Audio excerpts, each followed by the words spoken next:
Good afternoon. Good afternoon. Good afternoon. Hey, this is Eddie Phillips. I am the founder of the Erudition Network, and we are doing a special episode today. Um, the reason behind this is because we want to try to wrap up and get more people involved with Erudition.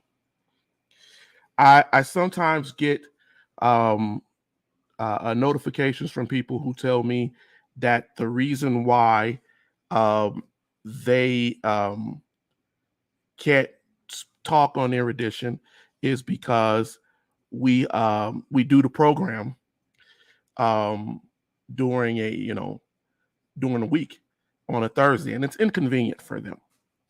And so I said, you know what, I with this whole idea of trying to reach new people and trying to do something on the weekend where people are a little bit more laid back.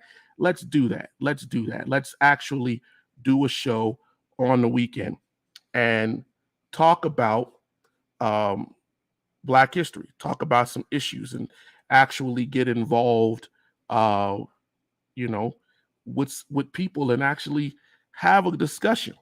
Now, will that happen? Don't know. The one thing about doing an interactive show is it all depends on the availability of people. Now, that doesn't stop the lesson. It doesn't change what it is that I'm doing. It just makes it so, maybe we'll have people on and maybe we will not. But I do encourage folks um, to come on. I'm busy on days that end in That's fine. That's fine, Dustin. Not an issue. Um, but I just have to make sure that I'm putting something out. That's the thing that I'm trying to do right now to increase knowledge and study and get people to actually start um, thinking differently. Thinking differently. You know, I do get people who um, they tell me, it's all, it seems like there is an excuse every time, but um I understand that life is what life is and you have things that are going on. Anyway, today on this episode, um we're gonna talk about pedagogy. We're gonna talk about teaching. We're gonna talk about how people um where we are in our teaching as African Americans. And sadly, to be really honest with you, we are not very far removed than we were maybe 115, 120 years ago. We are still stuck in some of these same quagmires and issues uh, that have hunted us in the past. And I wanted to talk about that.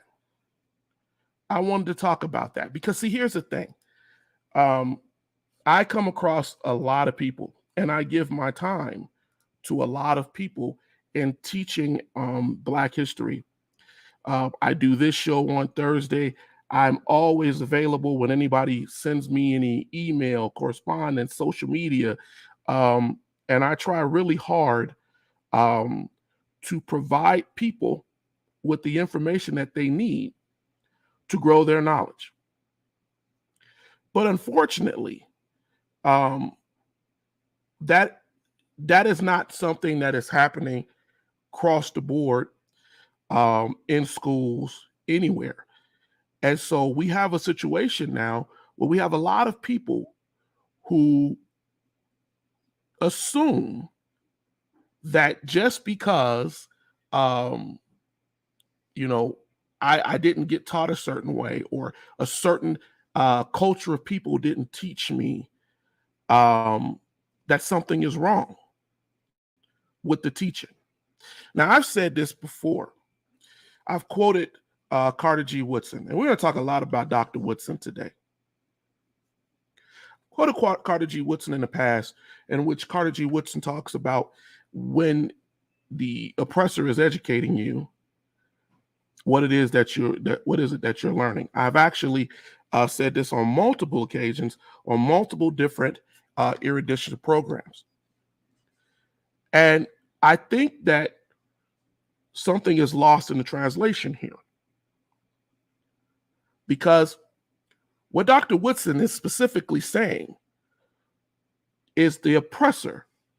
He's not saying that everybody is an oppressor. He didn't say the white oppressor. He said the oppressor. And it's so important that you understand that, because if you don't understand that, hey, Mike, what's up, man? Good to see you. It's going to be a good lesson today. The oppressor is so important for you to understand, because if you don't, you get caught up in a fallacy and a lie. I spent the better part of my evening last night as I was working on a book, going back and forth with an individual who could not understand something that was put out that I had commented on a day or two before. He just couldn't get it in his head why I had commented. I'm trying, while I'm doing this, I'm trying to load this up for you all. I want you to see this. I'm going to open it up as a meme, and then I'll do it that way. Yeah. And then I'll just share my screen. So here's the thing. This individual was adamant, right, about going in and trying to, I can't do it that way because it's giving me problems. Going in and trying to state to me that white people can't teach Black history or history. And we went back and forth. First off, if he's trying to come on here, that's bigoted. It's racist. And it's not something that I teach on erudition at all. And there's a reason why I don't teach that way. Because see, here's the thing. If I tell you something racist, if I put something out that is wrong, I lose the credibility that I have, that I have garnered, I have gained in trying to get people to come together. My intention with erudition is never for people to be at odds with each other. That is never the intention of erudition. That's never what our guiding principle has ever been. And so when I spoke with this individual, I got angry because I said to myself, I said, you know, you can't be for real.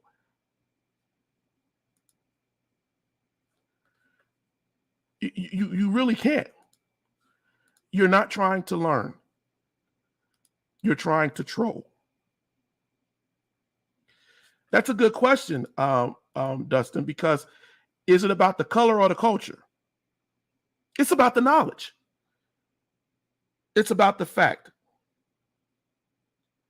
And if you cannot teach a fact, see, that's our problem in our school systems. If we don't teach relevant facts, factual history, then what we're teaching is fallacy, lie. When we're pushing the sophistry, what we're doing is we're disenfranchising folks. It's not that they can't teach it. Black people don't want, so what? Not Black teaching them about Black people. Well, it happens every day. And unfortunately, there is a history of bad, false teaching, right? Teaching that was designed to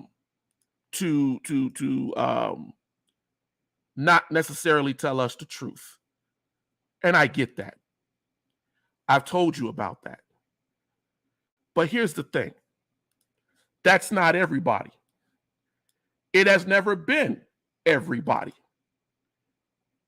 We have made the distinction of painting racism just as the racist whites back in decades before us have done. We've done the same thing.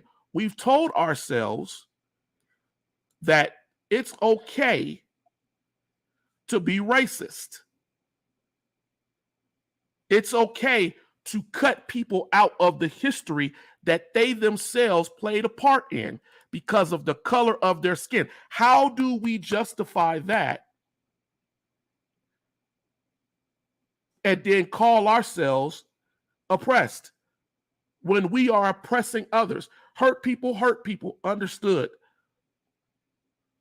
But at the same time, we have to grow beyond that. And if we cannot do that, then what we're going to do is we're going to make people who could be allies, we're going to turn them against us. We're going to make them not be allies. Dr. King could not have done what he did without allies. The apartheid in South Africa could not have been wiped away or taken away without allies. Even Malcolm X, in talking in the autobiography of Malcolm X, stated that when a white girl asked him what she could do for the struggle, he told her nothing. And he later regretted it. Because it's that mind that we're reaching for that leads to that change in heart and spirit. The other day on the program, I talked about syncretism, an amalgamation of trying to bring together an understanding that we don't take away from what people brought to the table. And they don't take away from what we bring to the table. We all dine at that table and we all have an understanding. And we've lost that. I was able to load this, so I'm gonna add this. This was the thing that the young man in me got into. And what it was regardless, the person that put this out, regardless of the HBCU, Historical Black College University historical classification, the individuals that these universities were established in honor of just so happen are not historically Black. And he negated the idea. He was so against the idea that whites could found a college or university that he completely pushed out of his mind that this was after Reconstruction, after slavery. The Blacks who were in society's parents had been slaves, and many were uneducated. What money did they have? What structure did they have? If the devil himself stood in the pulpit and said, Jesus is the way, the truth, and the light, it doesn't make the statement any less true. Who's teaching it doesn't matter, just as long as it's the truth. Amen, my brother. As an occasional guy, white folk tend to receive Black history teaching from a defensive posture due to the terrible nature of race actions. And this is why we go out of our way, Dustin, to try very hard to make it inclusive. And I tried to explain to this young man for quite a while. And I'm going to go into the brief history of that picture. But you can go on our page, and I wrote it down. The fact of the matter is that each one of those schools, whether it be Howard, whether it be Morehouse, whether it be Spelman, were all established by free-thinking people who wanted to teach Blacks. That is at the heart of it. Almost everyone, both of them, Morehouse and Spelman, were initially created in churches under a spiritual guise, under the idea that a Baptist minister's guise that Blacks could learn and get into society and make lives for themselves. Morehouse being an institution for men that was created by the Reverend William White, Richard Couture, and Edmund Turney. They named the school Morehouse simply because the man who went to Rockefeller, John D. Rockefeller, one of the richest people in the history of the world, he went to Rockefeller and asked him for money to build a campus for Morehouse. And Rockefeller gave money, a large amount of money, built to help to build the campus. So, because the man who did it, right, Henry Morehouse, the school decided to honor him for bringing that money in to help to teach Black students, for convincing Rockefeller to give large amounts of money to build the school. Similar thing happened with Spelman. Two teachers, Sophia Packard and Harriet Giles, who were classmates of Rockefeller's wife, Laura, at an all-woman school, Christian school. They were all school teachers. They knew each other. They went to his wife and asked her to convince her husband to endow money to the school, similar to Morehouse, which is why they call Morehouse and Spelman schools that are related to each other. They named the school Spelman because Rockefeller's wife's maiden name was Spelman, and her family had been abolitionists. It was simply to showcase the fact that the money that was brought in because of the abolitionist mentalities of these rich people.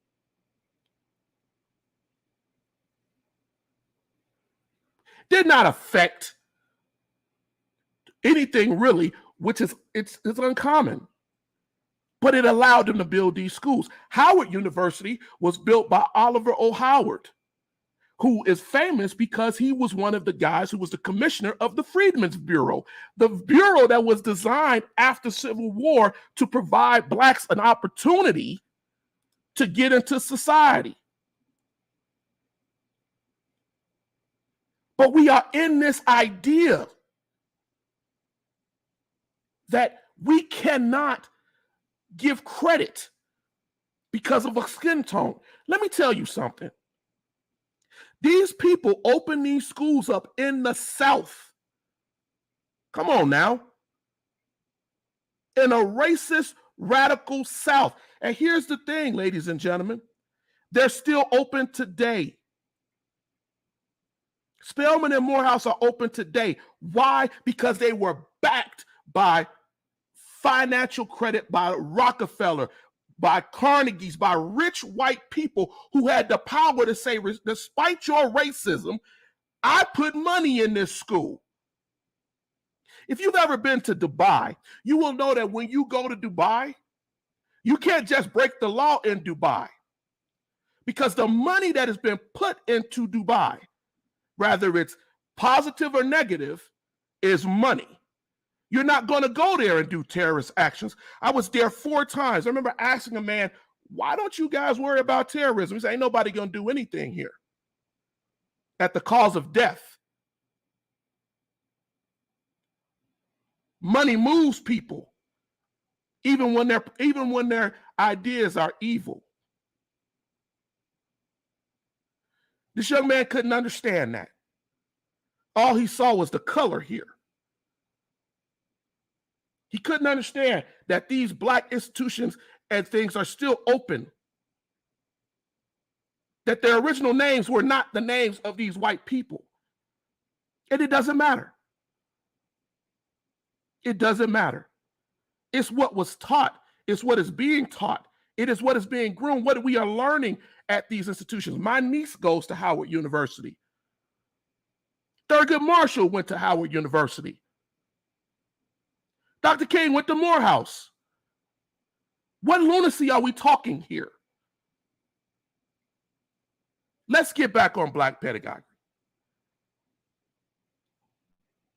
And I'm going to tell you, if you're on here, I'm telling you, this is an aggressive lesson.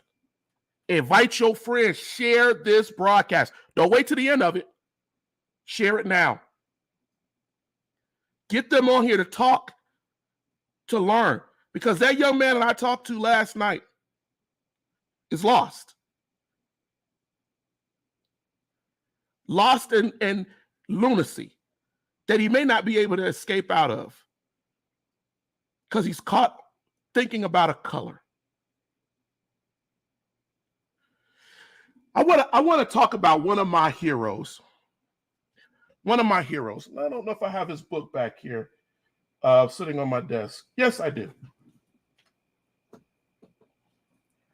I usually have a lot of my books. I keep them either they're digital or they're hard copy. But today, I'm going to show you, and I've showed you this book before. I think about a show or so ago, I told people to go out and go and get Carter G. Woodson's book, The Miseducation of the Negro. I said this for a reason. Because, see, Carter G. Woodson is a hero of mine. Carter G. Woodson being one and only the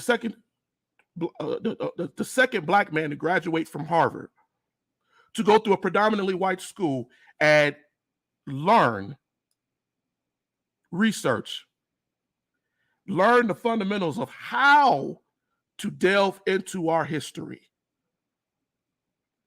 And then not only to just do that, but to do it for the purposes, sorry, I'm a little hot in here, do it for the purposes of educating us as a people. So it is so important, and this is why I stressed this special episode, because I want you to bring people in, and I think you need to know this. I think you need to understand this. Because if you can get some of these things, just a little bit of it, of what I'm telling you today, you're going to be better for it. We're talking about Black pedagogy. Pedagogy is the practice of teaching. It's how we instruct people. It's how we give you a theoretical, give you a concept to guide you to learn something and to continue to learn something. Positive pedagogy will create a thirst for knowledge, a desire to be able to learn more and more and more and more. To take on an autodidactic mentality where I am a self-learner. I gotta know what this is. Here's the thing. Carter G. Woodson was the son of slaves, former slaves. He was a very intelligent man, and his initial education came from freed slaves, some in his family, who tried to teach as best they could. As best they could. Carter G. Woodson understood something that a lot of Americans don't understand even today. He understood that the education of the Black man, Black woman, would change the narrative of their lives. He understood that. And he tried throughout his life to make sure that he provided the education, even to the point of not taking on a wife, not having a family. Now, I don't know if I will go that far, but that's what he did. You may know Carter G. Woodson as the father of Black History Month, which is Black History Day, and then became Black History Week. And they teach us that that's what he is. But it's a little bit more deeper than that. And what I went into a little while ago, as we started this, will further define why it was so important to have this discussion about that picture I just showed you. It's important because we need to understand that just because you got a certain color does not make you the genius on race relations or Black history. Me, you, or anybody else. We also have to understand that everybody who is white is also not our friend. Understandable. What am I saying? Vet what you are learning. Stand as a watchman on the hill. Vet what's coming in and going out. That's it. If I take any lesson from Dr. Woodson, and you ever notice how they don't call them doctors? Carter G. Woodson and W.B. Du Bois had a doctorate degree from Harvard. But we refer to them as Carter G. Woodson, W.B. Du Bois, not Dr. Du Bois, not Dr. Woodson. We do that. Even Black historians do it. And we say, well, everybody doesn't have to be called a doctor, but they earned that. They were the first two to earn that. And I think they've established that they were geniuses in their fields.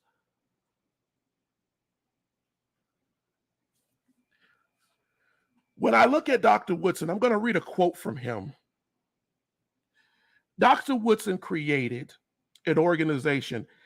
It's not just that he was the founder or the establisher of Black History Day, week, month, which is what we are generically taught in schools. It's also the fact that Dr. Woodson understood that there was a need to create an association at a time when we had the NAACP and the NBA and all of these different associations, the ANA, American Negro Academy, the NAACP, all of these different groups. Dr. Woodson understood that none of these groups basically had at its tenet, as its desire, to grow the historical knowledge of Black people. That, to me, is his greatest thing that he gave us. In September of 1915, important time, Dr. Woodson founded the Association for the Study of Negro Life and History. And I guarantee you, many of you out there, those who will watch later, you probably don't even know what that association is. Unless you've gone and you've read and done some study, maybe read Dr. Woodson's book. But your full understanding of the Association for the Study of Negro Life and History, right, probably is limited. And one of the reasons that Dr. Woodson started the association is he said the Association for the Study of the Negro is standing like a watchman, like I just said. Ever mindful of what calamities we have suffered from misinterpretation, keyword, in the past, and looking out with a scrutinizing eye for everything indicative of a similar attack. We have to be smart enough to watch what is going on, what is coming out, what is going out, and what is coming in. And we fail to do that. We fail to do that in our organizations. We fail to do it in our associations. We fail to do it in our schools. We fail to do it because it's a hard thing to do. I spent over 20 years in the military. Standing watch when you're tired. Standing watch when you don't want to be there. Standing watch when you don't believe in what you're doing is a hard thing to do. And most people fall to the wayside. They get wayward. They tell themselves this is not that important. What happened 100 years ago is not important. And they forget that the young Black girl, the young Black man who's sitting there committing crimes or doing something wrong or being led astray has no identifier to who or what he or she is. When they went to school, they told them their ancestors were slaves, nobodies. They didn't even have a name that wasn't given to them. And when you come into a world thinking that the only time that my people were ever great was when after somebody freed us, you have no confidence in yourself. You get led astray. As Malcolm X said, bamboozled, misled. As Dr. King said, the blows that have been laid upon Black people have made us lost and even psychotic. We have no identifier to who we are beyond, many of us beyond the Civil War. We have no connection. And many of us in our families are not even being taught what our great-grandmothers, where they came from, where our great-grandfathers came from. You have no idea of your familial connection. So how do you know who you are? And so what comes in sometimes is lies and fallacy. Well, you had Native American in your family. You got long, pretty hair. I believe that we came from Cuba, but you don't know. And then it makes you feel like, well, I'm just going to listen. That's at least somebody told me something.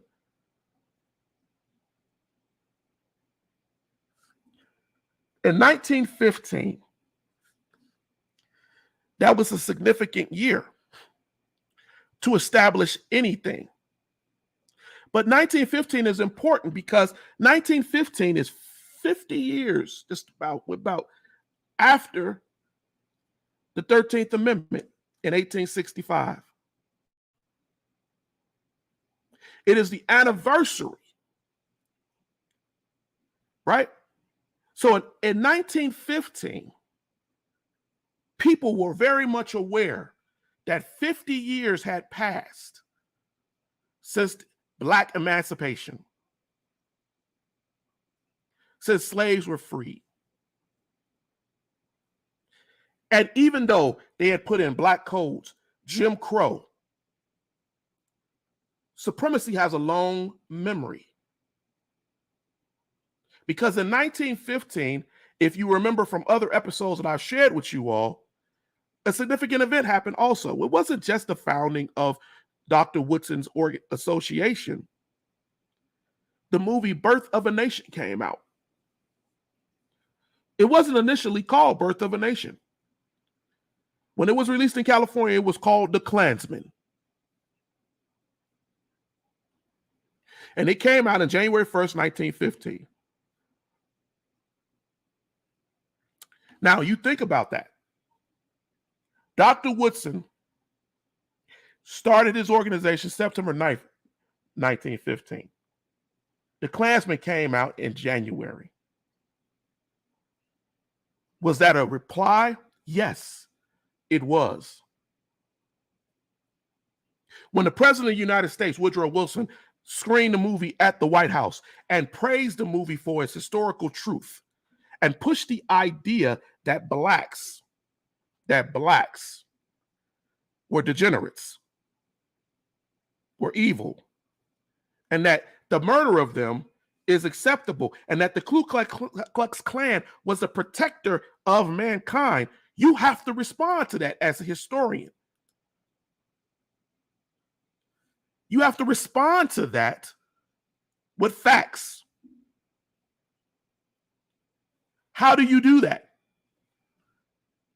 In a country where whites have the movies, whites have education. Jim Crow laws are limiting what we do, what we say. Dr. Woodson understood, I have to do something. I have to do something to stop this.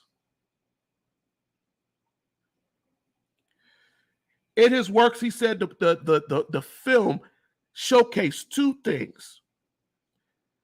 It showcased in a technical, advanced way that could go all over the world that blacks were evil.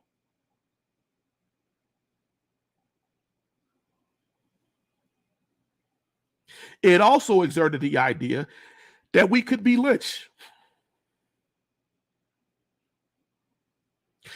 The year that Birth of a Nation of Klansmen came out, 56 Black Americans that is counted, I stress that, were lynched in 1915.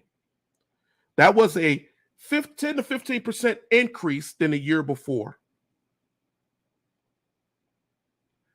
And the lynchings were becoming more justified because of what was seen on the screen. If you don't understand that studying what has happened truthfully and factually in the past can dictate the future, that percentage speaks to that. It speaks to that. We have to study the past to know how it has structured the present and how it shapes our future. Because if we don't do that, we get lost in a cyclical attack. The commemoration of 50 years, we commemorate so much nowadays. Star Wars, Star Trek, different movies we like. We remember that as a child. 50 years had passed by 1915, and people were remembering. They were thinking about what had happened. And they said, well, hey, with this movie coming out, let us put out what really happened. Let's revision it. And they did. The Archibald Dunning teachers in the universities, the Dunning School of Thought, the films that were coming out. Dr. Woodson wanted to transform these thought processes, even if he could just do it in Black schools. He didn't want Black young people who could see or hear about these movies thinking that they were less than. He wanted to be that watchman on that hill. He understood Black pedagogy. He understood the value of teaching, of validating what we have taught. We have Black teachers. Black institutions have always been a vital point of contact in our social and political life. We raise our kids to understand who they are. It would, if it be the church, if it be institutions, brick and mortar, they were centers of places for refuge, for us to learn, for us to grow, for advocacy. And because we no longer understand the importance of that, because we have now told ourselves, even today with CRT, even in our universities right now, who don't want to cite African-American professors, historical teachers as being credible sources of knowledge. And because we don't understand how this has affected us, the Black church used to be called the invisible institution, where Americans engaged in religious worship. They had to go to the river. They had to go do whatever. Schools became another clandestine way of us to teach under a certain veil, under a certain thought process. Even though the money may have been endowed, as I told you earlier, by whites, it was a place for us to go and share thoughts freely as Black people.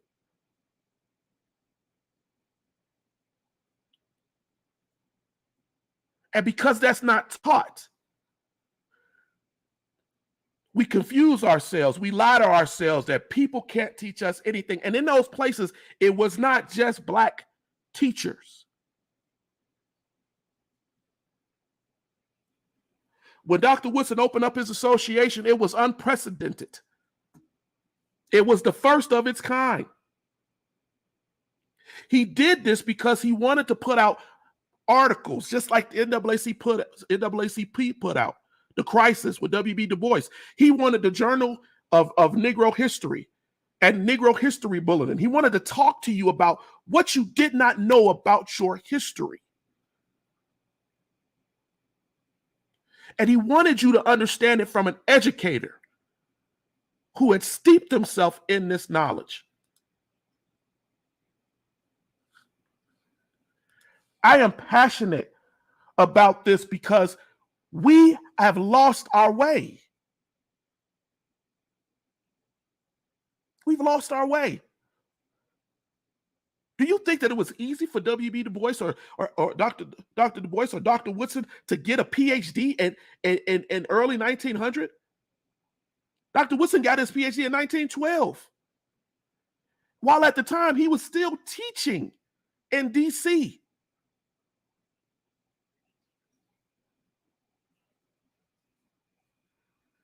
We have to know who we are, ladies and gentlemen. We got to teach better. We got to share the teaching.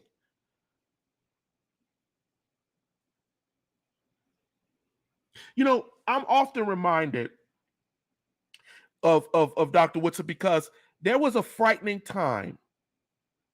You know, when Dr. Woodson started his organization, he went through a lot. He got a lot of backing. He had a lot of people. He had been a part of the American Negro Academy, which was founded by people like Alexander Crummell and Paul Laurence Dunbar, the poet. And he had backing, and I understand how he felt he had to move around in these Black groups. I have the similar thing what I try to do with Erudition and trying to establish a connection with people. Not always agree, but try to establish a connection so we can teach history factually. But when the ANA was established, the American Negro Academy was established in 1897, they weren't really focused on the history of Black people. They were focused more on how to get around the issues of Plessy versus Ferguson, which said that Black folks were separate but equal and allowed for the basically the legal justification of Jim Crow. Dr. Woodson understood that, but he also understood that if we can't teach our people, we're not going to grow. I do the same thing on here because I find Dr. Woodson to be a hero to me. Despite having 3 or 4 people come on or people not watch the program, I get on here as often, and my wife does too, to teach, to provide information, because I understand that the suppression of the information is real. When Dr. Woodson was trying to push his association, he had people coming after him, just like we see with CRT. He had folks saying, hey man, no, we can't be doing this. He had people in his own culture and peer group telling him, you got to toe the line. And he refused to do that because he understood that the teaching of information was important. He encouraged people to create textbooks. He encouraged folks to grow their knowledge, to become bibliophiles and read and read and read and study. He encouraged the young men who were under him, who came through schools under him, to learn. He taught at multiple schools at multiple different levels of education, every time fighting against administrative thoughts, fighting against the ideas on all sides. Because see, pedagogy, pushing the idea to you, practice of teaching, the ability to give you a theoretical and understanding concept is so important, because just as many of you are out there to watch movies, just the inception of a thought, can lead you one way or the other.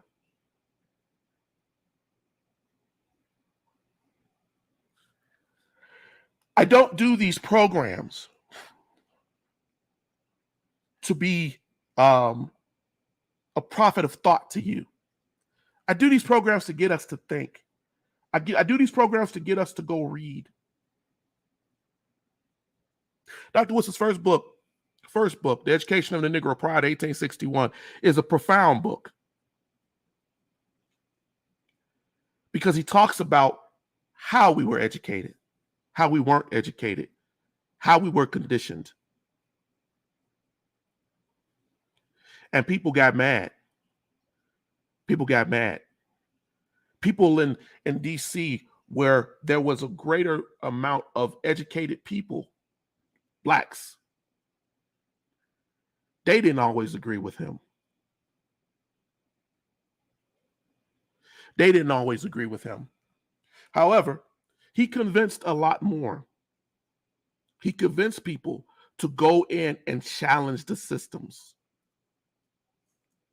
He convinced them to go and seek some kind of understanding. There's a famous line from a friend of his who went before the board in DC, and he asked the question, can it be that all generals and statesmen and historians and people of worth, all these men of letters and function, could it be that they were all white? He also went further. He said, is there not a danger that our black children will be overwhelmed with what they consider to be the prestige and the dominance of white men? That was asked over 100 years ago. And I'm still seeing in my own functions, people don't want to learn. Or those who do are very few.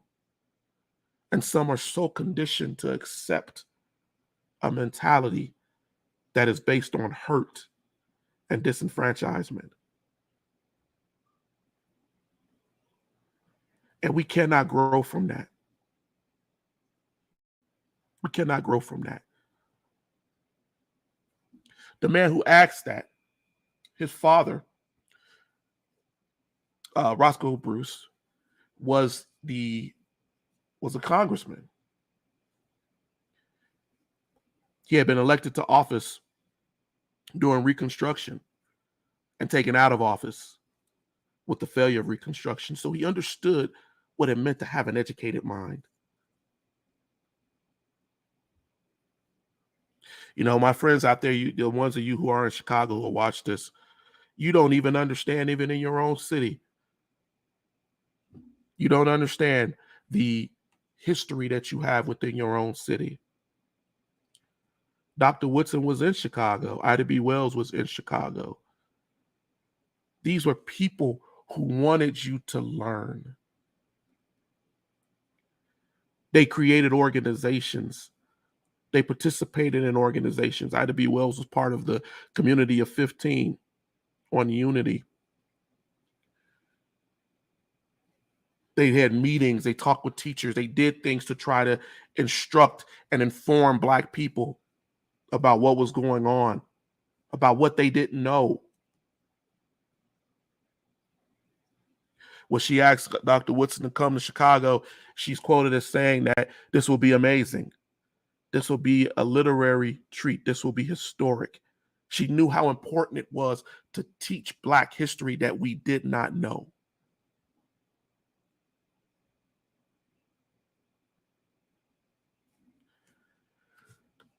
I don't know what we can do any more than what we're already doing.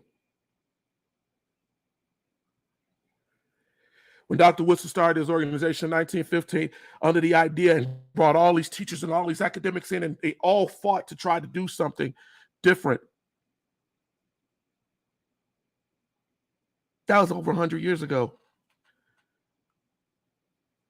And we struggle to teach history even today. We have people who willfully ignore knowledge. I get comments and letters and things that come in through history where people tell me, well, that's great, but I already know that. And I know you don't. Because it took me great effort to go in and pull books. The young gentleman that I talked to yesterday evening, he challenged me. He challenged me. He asked me, he said, can you name me 10 people who, white people, who are educators, who did not educate with the idea of slanting Black history towards a white supremacist mentality. He said this because in his mind, he wanted to establish this idea that white people can't teach Black history. And I gave him 15 names. I could have given him 50. We're not here in the business of education to push racism. There are those on either side who do that. That's not our job. History is facts laid bare. That's what it should be. But we have gotten into this pseudo history where we tell ourselves, if it does not come from a Black mouth, it did not happen. And that's ludicrous. Because we were not always alone. I've talked to you about tricultural places within Black history where Blacks, indigenous people, and whites lived together, worked together, supported each other. But we're not taught that that's acceptable because we get so caught in the hate. Dick Gregory once said, y'all mad at the wrong white people. Because the Klan is just a design. It's people up top pushing people to hate you for something that they don't even understand themselves. And at the heart of it comes education. It's the reason why in this country we fight the idea of sharing Black history, racial theory,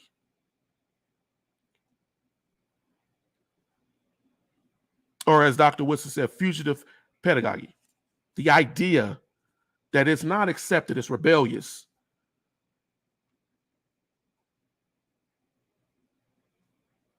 If Andrew Carnegie, John D. Rockefeller gave money to establish Black colleges, who cares?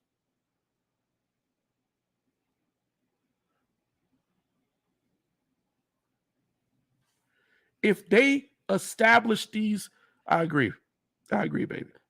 And that's why we do what we do.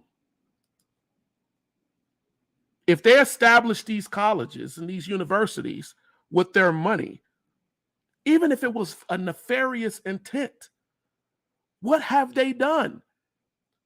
How have these colleges supported us? How has the education of Black people in these institutions encouraged us? Walter White, who's one of the leaders of the NAACP and was a mentor to Thurgood Marshall, went to school because Theodore Roosevelt paid money to his family so he could be able to be educated. But you don't know your history. So you focus on the wrong thing. Without the mentorship of Walter White, Thurgood Marshall would not have had the training to go argue before the Supreme Court to bring Brown versus the Board of Education to the Supreme Court and change the law in this country.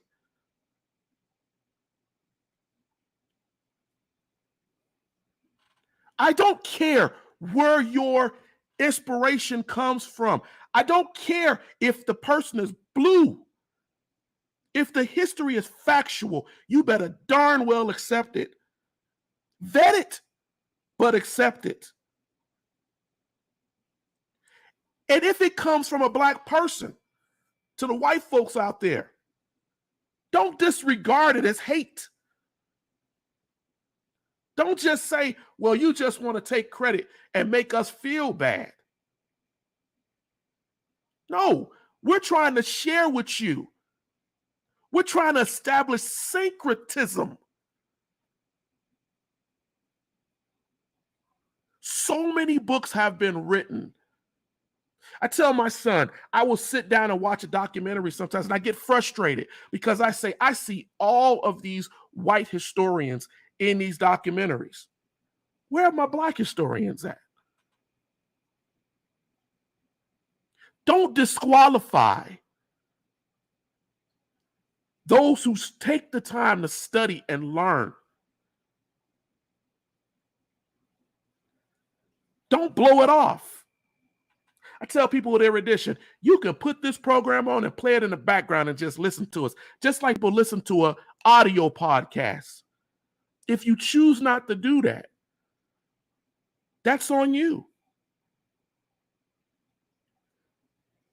But I will guarantee you, everything that I said to you today is valid. Is valid. Is vetted. When Dr. Woodson established that organization in 1915, he saw times were getting bad. He was in D.C. By 1919, what we call historically Red Summer, when racial riots happened all over the country, and I've done programs on Erudition to talk about this, Dr. Woodson was at the heart of it. He was teaching in D.C. And he specifically talks about this issue in his writing. He talks about how he was walking, they were pulling black men out of cars and beating them almost to death. He talks about how you could hear people screaming in front of the White House. And he says, if we could hear the man screaming out there, why didn't the president hear it? But there was no police backing. There was no one who stood up to step up and say, stop this atrocity. Because see, what had happened was the black man had gone to fight in World War I. And he had come back the object of anger because he dared to walk around in his uniform and flaunt his heroism. Yes, that's a historical fact. They saw it as black propaganda, changing the system. So when these men returned back, blacks were pulled from cars, pulled from trolleys, pulled and beaten to unconsciousness. And the mob's only purpose was to keep them in their place. Woodson talks about this. Well, if you don't read the writing, you don't know. He tells you that in one part that there was a mob. He was trying to get away himself. There was a mob that swept down Pennsylvania Avenue. And as a black man was running for his life, screaming for mercy, the mob grabbed him and beat him down. And they put him up to try to execute him. And when he was fighting and trying to get away, they shot him dead. And Woodson said, I was close enough to hear somebody say, did you kill him? Did you get him? And somebody said, yeah, we got the son of a.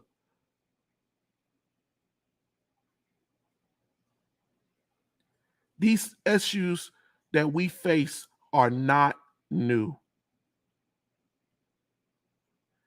I stress the ideas of history because history will elevate you to understand something and will help you to teach somebody else.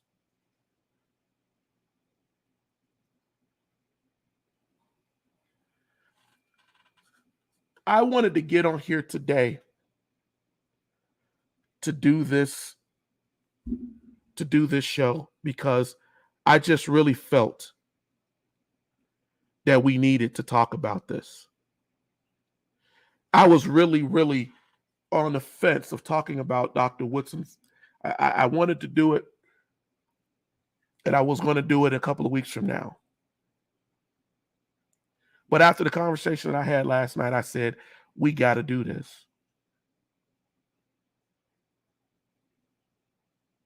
We got to get better, people.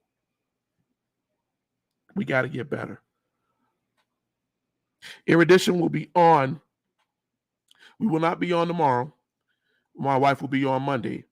There will be another program that will come on Tuesday, Wednesday. We will be on every day of the week, all next week, up until next Saturday. Because I'm feeling that we got to get back out here and teach more. I'm feeling that we got to do more.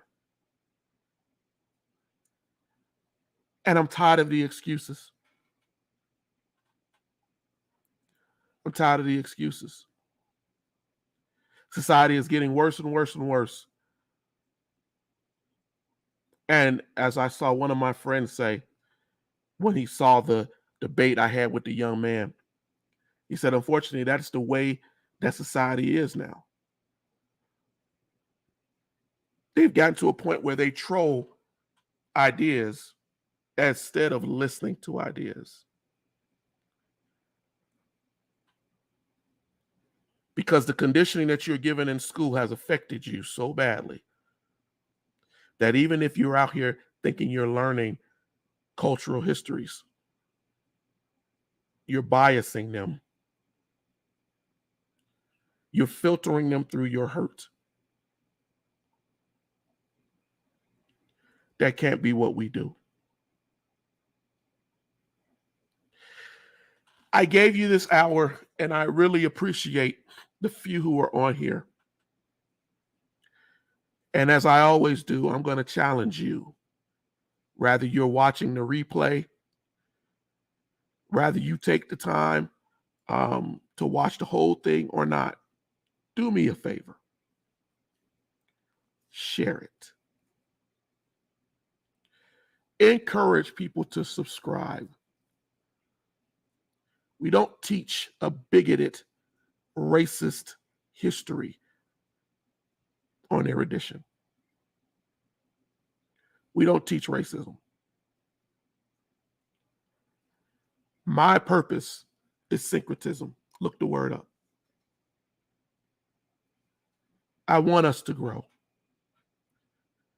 I want to remove the excuses of the alt-right and the people who are completely against teaching Black history. I want to remove the ignorance on the Black side who says that a white person can't have any participation in Black history and ignores the white people who have actually participated and died, many of them.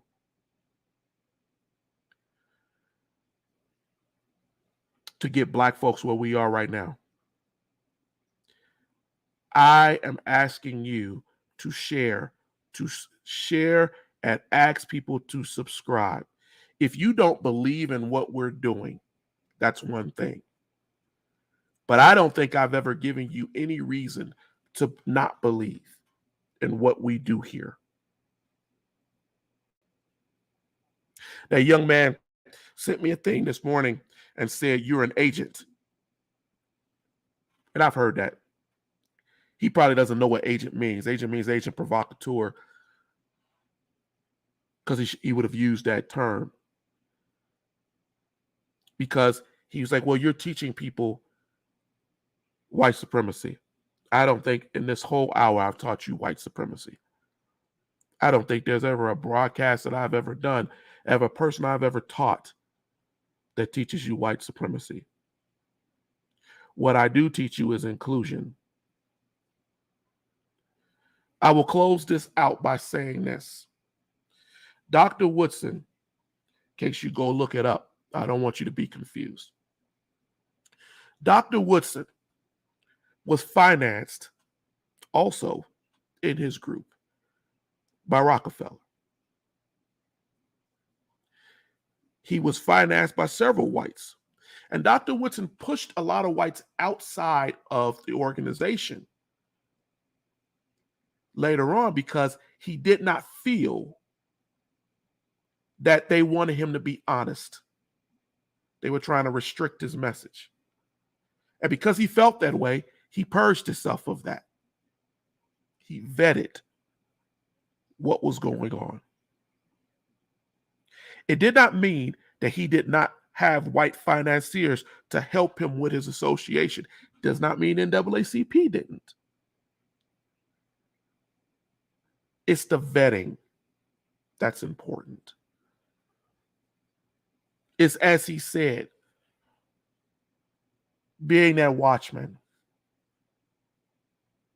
making sure you see what comes in and what goes out, not being conditioned, questioning, challenging, taking charge of your post. Every one of us has a post where you hear something that is wrong because you've learned fact. You challenge. That's wrong. That's not true. Because in challenging, you stop people from regurgitating fallacy and pushing erroneous information out there that does not help us as a society, least known as a culture.